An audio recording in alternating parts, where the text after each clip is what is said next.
Oi, sexto ano, tudo bem?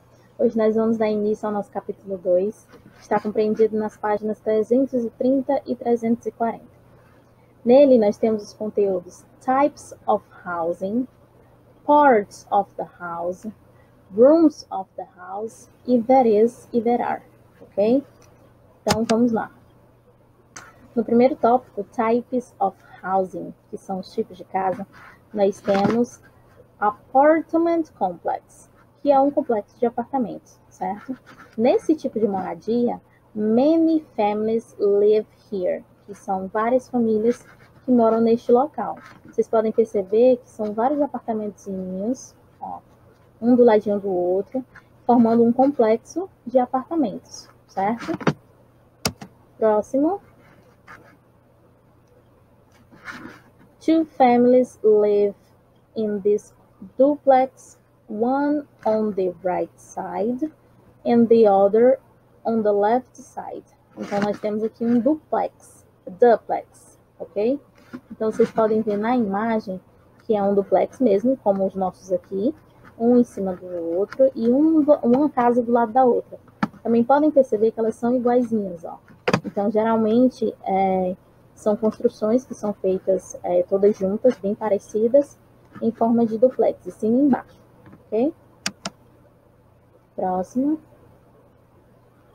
It's a condo.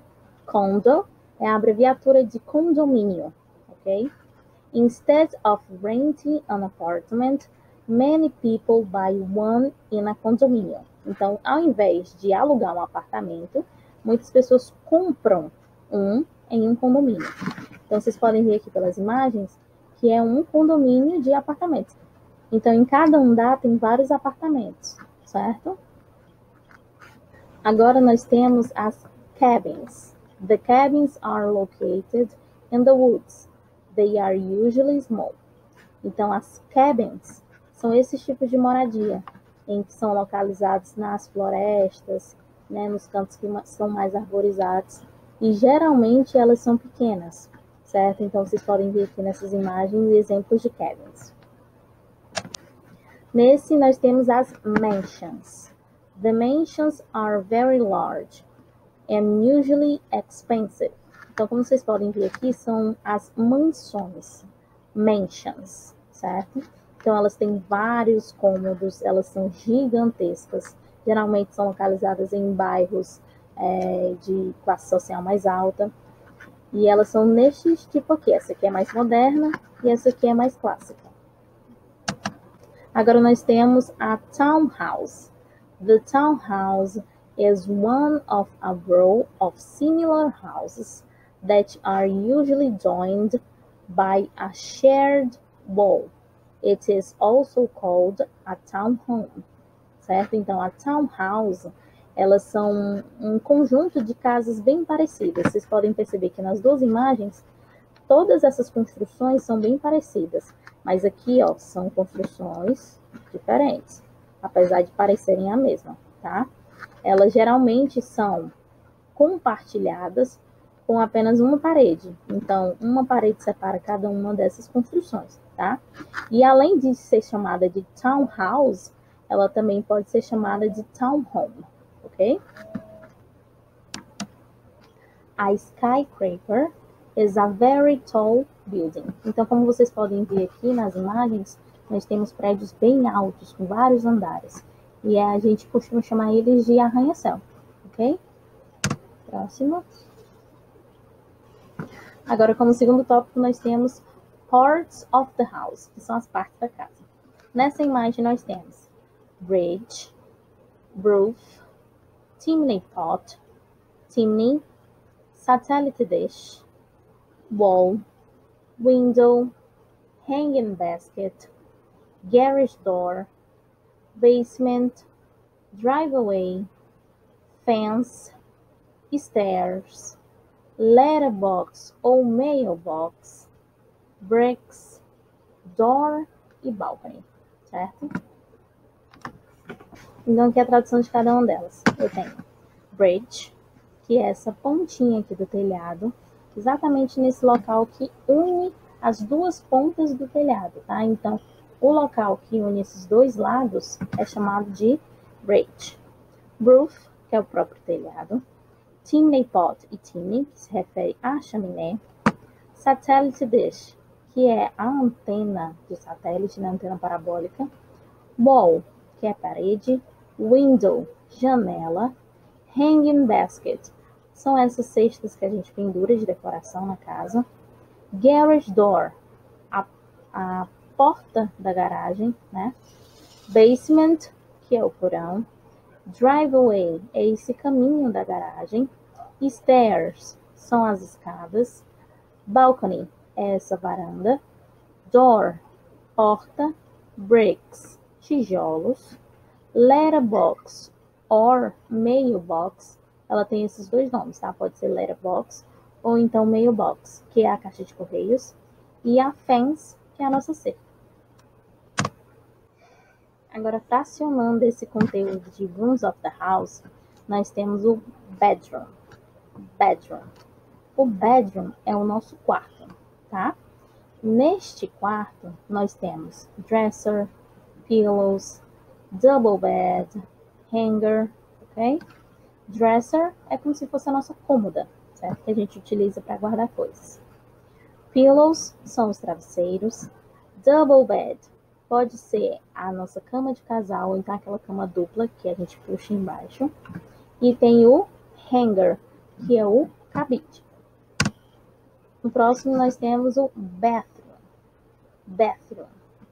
Bathroom é o banheiro, certo? Então nós temos shower, soap, bathtub, sink, mirror, towels, toilet paper e toilet. Shower é o nosso chuveiro.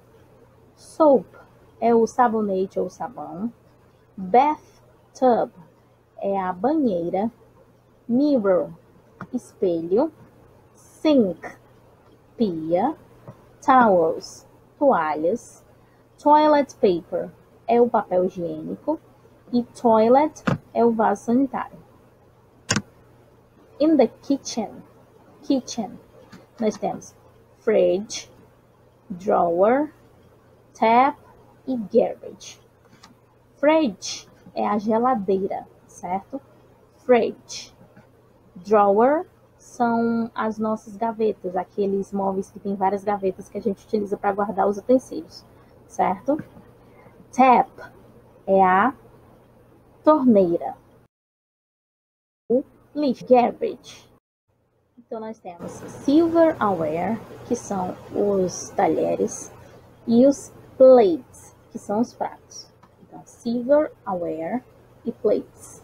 Lembrando que silverware é o nome mais geralzão que a gente utiliza para os talheres, tá?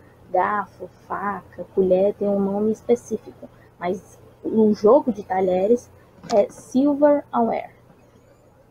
Agora nós temos a living room, que é a sala de estar. Nós temos curtains, picture e fireplace. Curtains são as cortinas. Picture se refere a quadros, imagens que nós usamos para decoração. Fireplace é a lareira. Study. No caso aqui desse study, se refere ao local que a gente utiliza para estudar, certo? Então, nós temos um heater, plug e briefcase. Heater é o aquecedor. Só que aqui a gente não tem muito costume de utilizar aquecedor. A gente usa mais o ar-condicionado por conta da temperatura. Então, ar-condicionado é o air conditioning. Air conditioning, certo? Plug é a tomada e briefcase é a maleta. Agora, mais direcionando o nosso conteúdo para a parte de gramática, que o último conteúdo desse capítulo é there is e there are, certo? Então, direcionando para essa parte de gramática, nós temos isso. There is, there are. O que significa o there is e o there are? There is e there are é do verbo existir, em que há alguma coisa, certo? O there is, ele é usado para singular. apenas uma coisa. E o there are é usado para plural, mais de uma coisa, certo? Então, para explicar melhor esse conteúdo, eu tenho agora alguns exemplos em que a gente vai fazer junto, certo? Então, eu tenho aqui a big tree in the garden. A big tree in the garden. Big tree é uma árvore grande, certo? Se é uma árvore grande, eu utilizo there is ou there are. There is, certo? Porque é singular. É apenas uma árvore grande no jardim. Então, há uma árvore grande no jardim. There is a big tree in the garden, certo? Agora, essa mesma frase, como é que eu faria ela na negativa? Logo após o there is, eu tenho que colocar um not. Então, there is not, ou there isn't, a big tree in the garden, certo? Então, quando eu falo there is a big tree in the garden, eu quero dizer que existe uma árvore grande no meu jardim, tá? Agora aqui na próxima. A lot of accidents on this road. A lot of accidents on this road. Como é accidents? Accidents é mais de um acidente, então ele é plural. Se é plural, eu utilizo there are, certo? Então, there are a lot of accidents on this road, certo? E se eu for fazer uma negativa desta mesma frase, como é que a gente faz? There are not. There are not a lot of accidents on this road, certo? Então, eu coloco o not, a partícula not, logo após o meu there is e o meu there are. There is a big tree in the garden. There isn't a big tree in the garden. There are a lot of accidents on this road. There aren't a lot of accidents on this road. Ok? Agora, só para a gente treinar mais um pouco o que a gente acabou de ver da formação de uma frase utilizando there is, there are, eu tenho aqui uma imagem. Nessa imagem tem vários elementos. Eu tenho uma lâmpada, eu tenho um computador, um sanduíche, chaves, fotos, mesa e cadeira, tá? Então, se eu vou dizer que há alguma coisa nessa foto, eu tenho que utilizar o there is ou o there are. Aqui no primeiro exemplo. There is a computer on the desk. There is a computer on the desk. Então, há um computador na mesa. Eu utilizei o there is porque é apenas um computador, então é singular. Se tem um computador, eu utilizo there is. There is a computer on the desk. Agora aqui no próximo exemplo. There are photos on the desk.